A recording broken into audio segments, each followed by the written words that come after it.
વડોદરામાં city bus સેવા ફરી શરૂ થતાં મુસાફરોને મોટી રાહત. વિનાયક લોજિસ્ટિકને 3 મહિનાનું એક્સટેન્શન આપવામાં આવ્યું છે અને સવારે બંધ કરાયેલી 160 બસો ફરી રસ્તા ઉપર દોડી. સવારે 11 વાગ્યાથી તમામ રૂટ ઉપર બસ સેવા પૂર્વવત.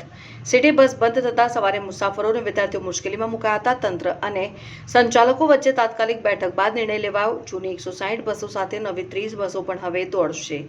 બસોની સંખ્યા વધતા મુસાફરોને વધુ સારી સુવિધા મળશે. વહીવટીતંત્રની ઝડપી કામગીરીથી કલાકોમાં સમસ્યાનો ઉકેલ આવ્યો. બસ સેવા પુનઃ શરૂ થતાં શહેરના નોકરિયાતો અને સામાન્ય નાગરિકોએ લીધો રાહતનો શ્વાસ.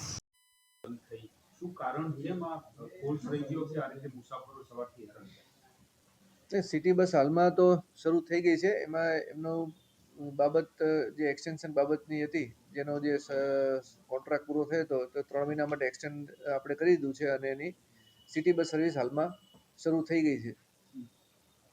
સર, કારણ કે જો કાલ કોન્ટ્રાક્ટ પૂરો થતો હતો તો વહેલું થવું જોઈતું હતું. કેમ આ રહી ગઈ વાત કે આટલા લોકો મુસાફરો સવારે હેરાન થયા?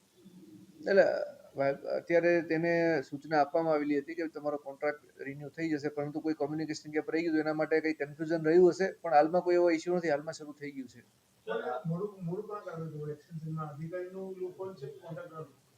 ના, હવે લૂપહોલ જેવું નથી, ખાલી કમ્યુનિકેશન ગેપ જેવું છે. બાકી કોઈ એવા ઇસ્યુ નથી કે જેના કારણે નહીં કરવા બાબતનું હતું. અને લોકોની સગવડતા માટે તો હરહંમેશ પાલિકા તૈયાર જ હોય છે. લોકોને ક્યાંય અગવડ ના પડે એના માટેના પ્રયત્નો હંમેશા પાલિકાના હોય છે. એટલે સંદર્ભે આ એક્સટેન્શન 3 મહિના માટે કરવામાં આવ્યું છે. વર્ષે એમને 18 કરોડ રૂપિયા આપે છે, બરાબર, અને એ સવારે વહેલી સવારે મીડિયા સમક્ષ આવીને બંધ કરી દેવાનો, સેવા બંધ કરી દેવામાં આવી. સર, આ તો કેટલું વ્યાજબી? આમાં તો લોકો પરેશાન થયા છે. કઈ કડક એક્શન લેશો એમના વિરુદ્ધમાં?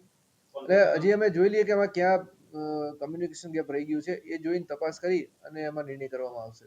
કોન્ટ્રાક્ટર પાસે સત્તા છે કે આવું ડાયરેક્ટ બંધ કરી શકે?